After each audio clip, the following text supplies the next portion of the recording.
You know how we're always keeping the flat on the cooler side? Well, we live in a very drafty Victorian conversion, so that's quite easy to achieve. But we're jumping on Zoom now to talk to the iconic interior designer who is Laurence Llewelyn-Bowen, all about how installing a heat pump could be a very cost-effective and eco solution for 2025. I'm Anna Webb. Welcome to A Dog's Life.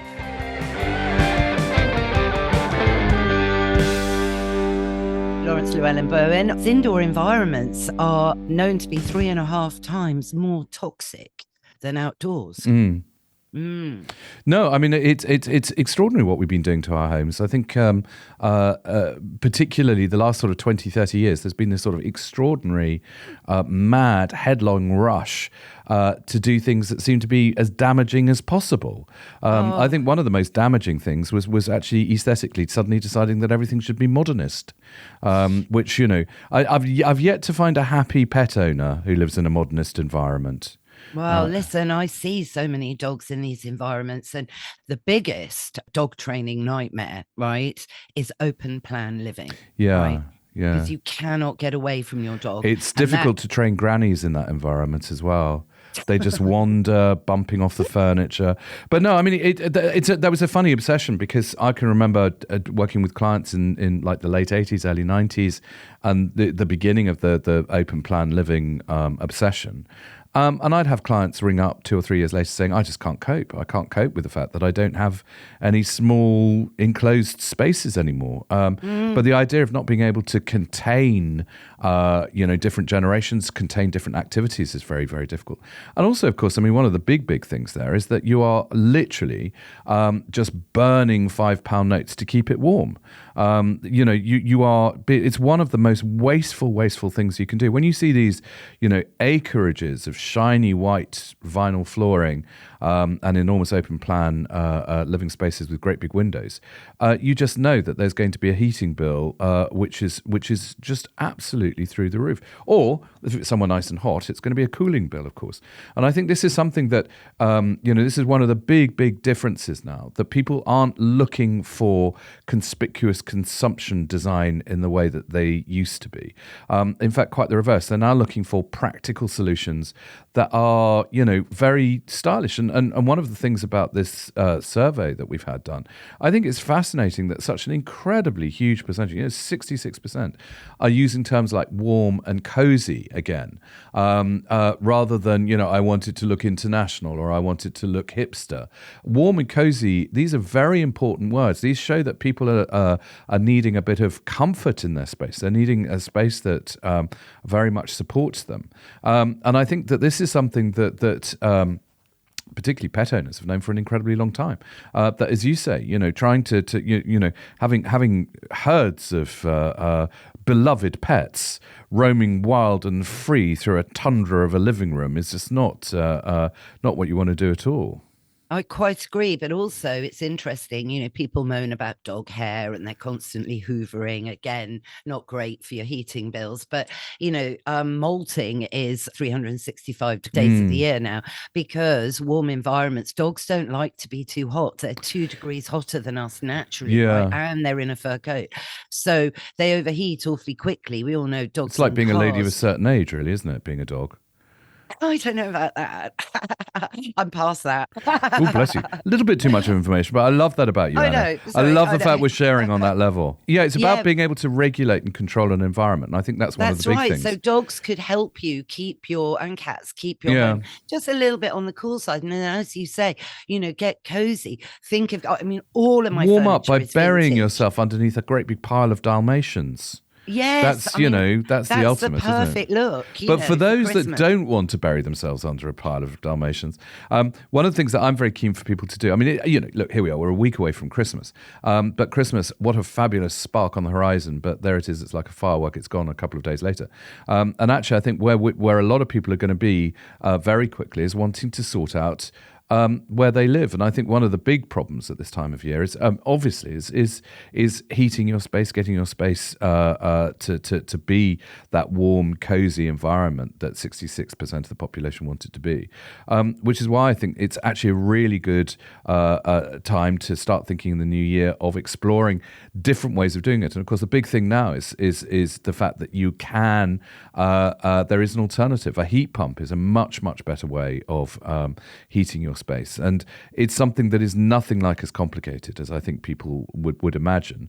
All the information. Could it be good for your dogs, a heat pump? I think dogs would love a heat pump. I keep my flat. It's an old Victorian, very drafty, amazing, totally on page, unmodern, original floorboards. So at least I want them to be. They might not be quite over 100 years, but I think a couple of them are. And that's something I really wanted. This was, my point being, could a heat pump, because dogs do overheat. They're constantly overheating, and that kills them, putting it bluntly. Yeah. So it's putting strain on their kidneys and all the rest of it. So if we can, so I keep it on the cooler side for my dogs specifically. So dogs could be like a sentinel to you, to kind of be aware, to maybe be a bit on the cooler side in your home. A bit like the geese that saved Rome.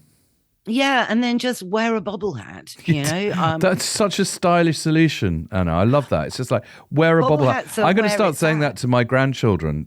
If it's cold, wear a bobble hat. And in fact, if it's super cold, wear a hat with several bobbles on it. Yes, but I think I think for a lot of people, people are so much more literate about their homes, the environment. But there is this moment where they're kind of a little bit at sea when you start talking about things like heat pumps. Gov.uk/heat pump has got all the information on it. And there's also the BUS scheme, which is the boiler upgrade scheme. The government could be giving you £7,500 to actually sort your heating out. I mean, this is the thing, is that actually there's a solution out there that not only will make your living environment much better, much more cozy, it will reduce your bills, and it gets us a lot closer to being carbon neutral as a community, which is extremely important. But I think this is one of the big things now, is that actually we need to start seeing where we live in a much more holistic, a much more responsible way, rather than just sort of charging ahead with the latest consumer trend. Actually, it's much more to do with encouraging people to do their own thing. And I think this is one of the wonderful things about dog owners, is that they always have a very strong sense of who they are and what they want. There's also a very, very admirable commitment to the practicalities of things, which I think a lot of people, don't actually see. But actually making sure that your environment is responsibly, the atmosphere, the way that your environment feels is responsibly furnished, I think is an incredibly important part of that.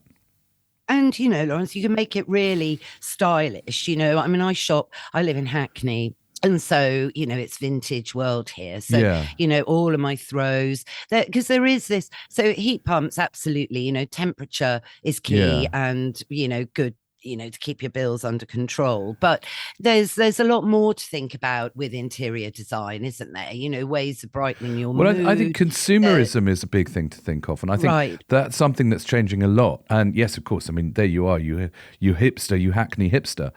You've got your finger on the pulse. That actually, the latest and the sexiest, the trendiest way of actually dressing and furnishing is obviously vintage.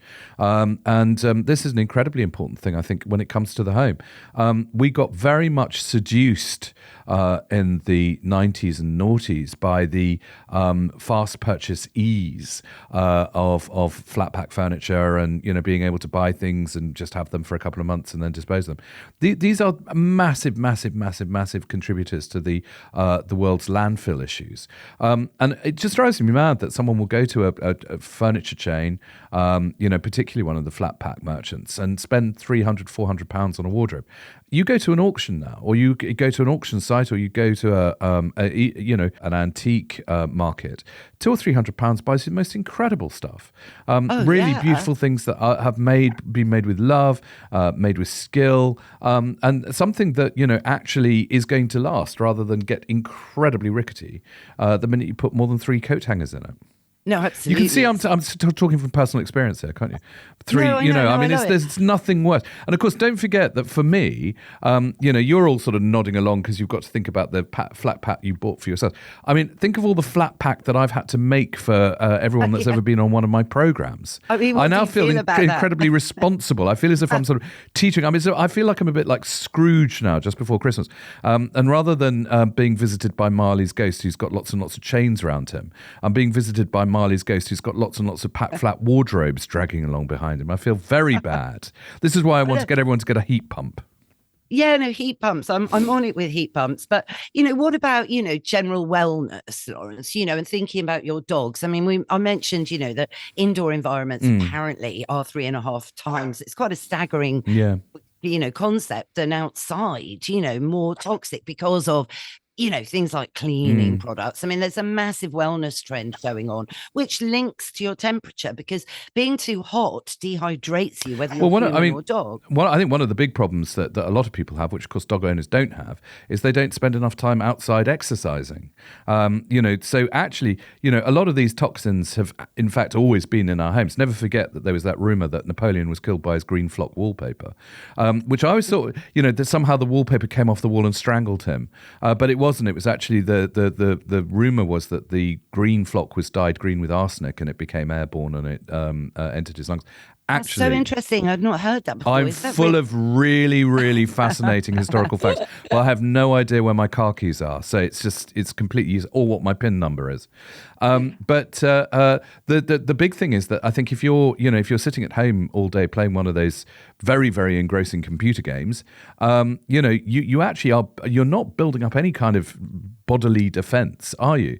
But as any dog owner will tell you, yomping several times around the block with a very overexcited Dalmatian will do wonders for your constitution.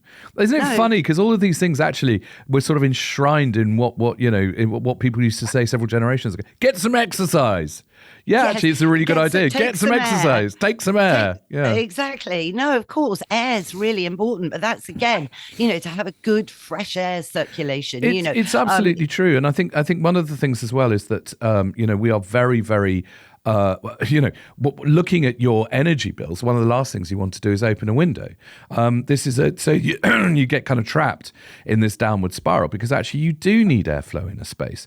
And this is why being able to use things like curtains at the window or blinds at the window, rather than using incredibly over efficient double glazing, which means that you're actually not letting any airflow in, is very important. But of course, one of the nice things to do is shove your room full of plants. And plants, as well as being super, super trendy at the moment, are a brilliant way of laundering your air. I love this time of year. I've become obsessed by wanting to get as many spring bulbs in my rooms as possible, because I think, there we are, we're all Christmased up. And it's all about tinsel, and it's all about kind of, you can watch the Christmas tree dying in front of your very eyes. But why not have spring bulbs where you've got this real sense of renewal and a sense of there being, a Happy New Year there. And I cannot tell you what a difference it makes to the Christmas atmosphere. When you've got a house full of everybody and it's just dominated by the smell of sprouts and granny's farts, actually having spring bulbs on every surface is a wonderful way of bringing the outside in.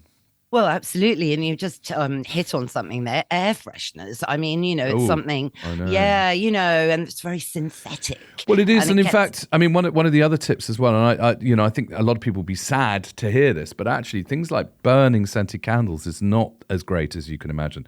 Actually, having scent diffusers is a much, much better thing to do. Generally speaking, we shouldn't be burning things.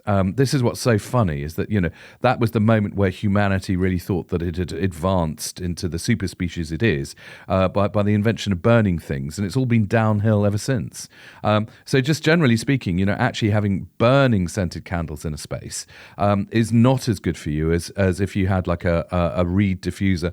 A lot of the companies now are doing these diffusers which are actually an object, a really rather lovely object in the corner of the room. I mean, I know it breaks my heart because there's nothing nicer than a candlelit interior, but maybe it's something that that you don't do that often. Maybe it's just something you do for very, very special occasions, Anna, like maybe your dog's birthdays. Well, yes, but dogs don't know it's their birthday. That's Oh, the I funny think thing. they do, Anna. How can you say that? All of those absolutely heartbroken puppies out there going, we know it's our birthday. You have to celebrate it, absolutely. But it's you were talking about Christmas and everything. So you hear these stories, Laurence, that people are sitting there in Twixmas and Yes. eating those mince Horrible pies. name, isn't it? I know, it's bizarre. When did that become a thing? I don't know. It's when we all decided that I can't remember. I always work furiously in Twixmas. I love the moment that, but basically Boxing Day, I'm there like the Grinch taking all the tinsel down. And the day after Boxing Day, I'm straight in the studio starting on all my new patterns for the new year. I love that point. I'm obsessed by the newness of it, though. I mean, I'm it's like with New Year. I'm not a New Year's Eve kind of guy at all. I think actually lunch on New Year's Day is probably one of the most important experiences you'll ever have. That's going to define the rest of the year, as far as I'm concerned. What a lovely thought. Yes. I mean, well, New Year now is plagued with fireworks, really. So, I mean, once upon a time, New Year, of course you go out, you have to go out, but not anymore because, the animals. But, how are your pets at Christmas? I mean, what do you do? Do you buy them all a present? Because you've got quite a menagerie, I believe. We've got several griffins. We've got a couple of unicorns. We've got, no, we've got probably the worst selection of dogs you could possibly imagine. When we first moved to the country, what was it, 19 years ago, we have 5 spaniels, all of whom looked astonishingly beautiful in the back of a hello shoot, which was their main criteria for being part of my life. Now we're down to just the one, who's very, very elderly and slightly malodorous. But then both my daughters have got dogs and we all live together. So, but one's got an incredibly high maintenance spaniel. Literally one of those bird-brained sprockers that really doesn't know what the hell it's on. Sprocker, oh yes. My goodness me! And then Cecile's got one of those incredibly lavish, but really very, very needy Dachshunds. But this is a miniature. How can you get a miniature thing? I don't understand it. They're breeding them smaller. You can even get a tweenie Dachshund now, which could even be that. Could even so be it's that. The miniature would be the father and a standard would be the mum. I don't even know that. I don't quite understand the engineering of how that thing came into being. But they're all very, very much part of the family. And we also have a fleet of cats. But yeah, I mean, so we've got a variety of really irritating reactions to things like fireworks, from verge of death from the elderly spaniel. Firework goes off, she kind of goes, we all going, oh my God, no. And then she goes, oh, she's all right. To the Sprocker sort of, thinking that it's the invasion of the body snatchers. And the Dachshund just sort of standing there looking slightly bemused and weeing. So it's always a bit traumatic. I mean, luckily we're not. I shouldn't laugh. I shouldn't. Yeah, what are you doing laughing? You are summarizing, the fear that fireworks do give to dogs, and of course, and for loads of reasons. So I'm with you. Well, one of the things as well is that, one of the problems we used to always have is the fact that because we had spaniels, then they're all bred as gun dogs. We never actually worked them. We never shot anything. But they was, whenever they had fireworks, they was very, very confused because they felt they ought to be doing something. So they were always looking around. It's sort of like, I'm sure I should be doing something now. Should I not be picking up a dead bird or something? Yeah. Where's that pheasant? Yeah, well, I'm sure that Daddy told me I should be picking up a pheasant now. There are no pheasants. But yeah, no, it's. One of the nice things actually, I think, is living in the country, living just outside Cirencester. It is very much an animal culture. There was a family that were having a big celebration in the village. And I thought it was very touching, actually, that they made a point of contacting the lady who keeps her ponies in the field and saying what would they really wanted fireworks. What could they do? Is they offered to have the ponies taken into another field or something. They said, can we pay for a horse box? Which I thought was really, really considerate. And in fact I think they did that as well. But yes, no, you're absolutely right. I mean, I think one of the problems with New Year's Eve is it's become enshrined that it is kind of like this hedonistic après le déluge, where you just do whatever you want, you drink whatever you want, and you don't care what's happening in the morning, which I think is sort of not the point of it. I think when the new year should be about constructive experiences that are about moving into a new year rather than about sort of trying to drink away the vicissitudes of the year before. Oh, absolutely. And be reflective and, try and think, okay. Listen to cello music. That's right. And let's, sit on uncomfortable chairs. Yes, and take yourself out of your comfort zone. Exactly. You've been too comfy over Christmas. It's time to. But as long as you've got a heat pencils. pump, it's fine because you're nice and warm. Absolutely, and as long as you've got your animals. Is it true, Laurence, that you have a ginger tomcat? I do, yes. Because I've got a tomcat. I mean, he's so there. He's a castralto, so I think Tom. I don't think that's quite the right term for him, but he's and we also have a load of other cats now as well. Hermione got rather bullied into taking her family moved to Australia, so there are other cats and other this and they're gorging themselves on voles at the moment. So we're forever coming across. It's bizarre. What is the one organ that the cat never eats? Is it the pancreas or something? So I think it's the gallbladder. Is it the gallbladder? Yeah, there's a nice little pile of gallbladders. Yes, I do know what you mean. It is that little organ, but I know. And a bit of blood, just a little reminder, Nature red in tooth and claw. I just love, cats, and I think it's so important for them to go hunting and for them to fulfill their natural. I mean, I think it is, and beings. I think also, I do love the fact that our, all four of the grandchildren are now very much. For them, it's all about growing up with animals, and there are an enormous amount of statistics these days that do suggest that actually children that grow up being licked by dogs, as much as they might be horrified by it, they are quite resilient. They pick up some ghastly germs.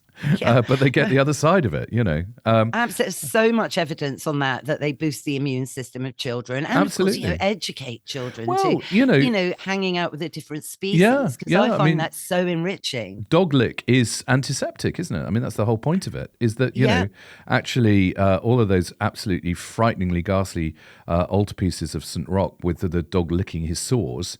Actually, there's a point to that. That's what it was all about. Oh my God, I can't believe that the subjects we're covering, Anna. I know, Laurence. It's a brief podcast. We've gone from St. Roch's sores to, the government stance on heat pumps and the fact you can get 7,500 quid from the government for your boiler upgrade schemes. It's just amazing. It does sound really great, all of this. People are probably thinking, I do need to now watch my central heating. My dog is everyone's really panicking about it. Yeah. Yeah, well, no, I mean, well, now you can instead of watching, the Snowman for the 800th time, you can go on gov.uk/heat pump instead, which is much more entertaining. Yeah, and this £7,000 upgrade. I mean, is everyone eligible for that? There's no means test. It's all just about. This is the whole thing: is that we have got to, as a nation. And we do need to lead a bit. We do need to be the ones that are seen to be doing it properly. I know it's very easy to hide behind these arguments of, but you think of those countries over there and those countries over there. But no, we need to be the ones that are sorting our stuff out. And actually, the way that we've been heating our homes, we're in the midst of a considerable hangover, technological hangover, from left over from the kind of the 70s and the 80s, which is an era where there was very little understanding of the environmental impact of simple things like warming your home. That move away from the old way of doing it, which was quite straightforward, into a sort of a new shiny modern way of doing it. And actually the new shiny modern way of doing it was every bit, if not as worse as the old way of doing it. Now we have a solution which is a ground source heat pump. And it's something that I think that people should be really, really looking into. I think people really should, as, I think the situation, Laurence, is only going to get worse at the moment. I feel it's all, we need to remain optimistic and maybe take things into our own hands, whether it is, you think, that old throw over there is really tatty. I'm going to go down, check out my secondhand shop, vintage shop, and find something gorgeous. Anna, you are just a goodwill ambassador for the perfect life. That's exactly what you should be doing. Exactly finding something new that's old and better, that's been pre-loved. Absolutely. But, and I think it is interesting because, actually, I think we one of the big things that happens around about this time of year is that, we're all about the sparkle and we're all about the Christmas and we're all about the festivities. But I think, sensible human beings like you and me, we're also seeing the other side of it. We're seeing that moment when the tinsel comes down and the moment where we're actually, we're going to be left with quite empty spaces again. Let's get those sorted out in a proper way. Obviously, nobody should be endorsing buying puppies for Christmas, but I segue to the fact that abandonment is at its absolute most crisis level in history. And do you know what? The Dogs Trust did a study, and about 30% of abandonments are because the dog didn't match the new decor in the home. So it's something I did want to mention, only because how awful is that? This, and it goes with this throwaway society. Oh, that cupboard's broken. Right, let's buy another flat pack one. And, and all of that. And the fact you never get anything mended, the washing machine's broken. Let's just buy a new one. Don't mention that. Mine's actually broken right now. Oh, dear. Oh, sorry. No, so does that mean you have to take your washing down to the river? with a board, and then you'll see me down there. I will wear a bobble hat. Well, no, but I think the whole issue of abandonment coming from the fact that the dog didn't fit in the environment. I think a lot of that is down to the fact that the environment was a very unfriendly place to put a dog, and this is what just doesn't actually compute as far as I'm concerned. Is that you've got to make spaces that are practical. You've got to make spaces that are accepting and encompassing for all family members. When you've got that kind of level of kind of pale greyish refinement, containment, it does mean that you're lacking a bit of love there if you're not careful. Yes, and think about, it's one of my big things is slippy floors, because for all dogs, but particularly elderly ones, when you see their legs going whoa, whoa, and skidding, I just go, no, because that's really not helping them either, and anxiety in dogs is high at the moment. And by having a secure footing, that can also help your heating, because you're warmer underfoot. Oh, no, I mean, actually, but no, I mean, fitted carpets, good old-fashioned fitted carpets, that's actually a phenomenally good way of insulating a floor space. There's no doubt about it. I mean, I know you're very enthusiastic about your Victorian boards. Oh no, my drafts are extraordinary. I bet they are. Yeah, I bet they are. But you're the sort of doughty individual that I'm sure won't turn the heating up as a result. You'll just put on another bobble hat, probably. Yeah. Until you've got 5 on. Well, I just worry about my dogs dehydrating. I mean, I'm a warrior, Laurence. Sorry, was that worrier or warrior? The thought in your head. Are you a Boudica? No, I'm not a Boudica. Well, some may say, but no, not at all. Not that warrior. Just the complete, we're always worrying, aren't we, at the moment? Yeah. So it is about, getting the temperature right for you and your dog, putting on an extra layer. Well, the thing is, we worry about the wrong things. This is what's so crazy is we just spend we waste an enormous amount of energy worrying about things that just are going to be what they're going to be, or, actually, I know it's Monday tomorrow, but that doesn't mean you shouldn't enjoy Sunday. Actually, what's a much more important thing to do is to isolate the things that you can make a difference with, that will actually improve the chances of everybody on the planet. And things like putting in a heat pump is a very important part of that. That's a small thing you can do. And with the government assistance that it comes with, there really aren't excuses that I can start listing on my fingers that would give you a reason to be able to sort of shirk your responsibility on that. So if you live in a flat, can you have a heat pump? A heat pump is something that can be installed in most instances. I mean, obviously, if you're living in a flat, you need to be working with your freeholder to get that to work because it's about a freehold relationship with the building itself. But yeah, of course, it's entirely possible. And in fact, that's a perfect solution in many ways, to work with your freeholder and the other residents in your block or your conversion to then have a heat pump or a series of heat pumps installed that would then do the entire block. I mean, that's instantly getting rid of, however many, 5, 6, 7, maybe, very, very inefficient, but also very, very ungreen heating solutions in one fell swoop. No, again, it's all on gov.uk/heat pump, which I think is catchy.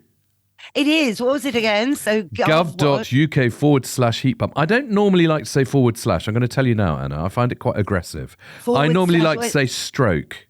Stroke gov.uk stroke heat pump, I think is nicer. But then people get confused. So you have to say /. It's one of these modern I know. phrases, isn't it? You know, But you see, as a which, dog owner, the minute I say stroke, I can see your hand stroking. same. I mean, You know, you're just absolutely. stroking, aren't you? And you're feeling relaxed in a perfect Absolutely. temperature, watching your best movie. Yeah. Dog's not too hot. What's you're your best comfortable. movie, Anna? My best movie? Gosh, there's a I bet it's question. dog-based. Of course it is. I mean, I suppose going back to my childhood, one of the defining moments was Lassie Come Home with Elizabeth Taylor. I know that seems like really antiquated. No, well, I mean, but I have to admit, though, I wasn't actually looking at the dog. I was looking at Elizabeth Taylor during that, but I know what you mean. well, that set her career, you know, and she actually was noted as saying that Lassie, who was actually a boy called Pal, was her best co-star ever by far. Well, there we are. That's quite a long list, isn't it? But she was a Yeah. big dog enthusiast, wasn't she? She was very much massive, you know. massive. You know, I do think you can. You know, As one of well my as having great taste in caftans.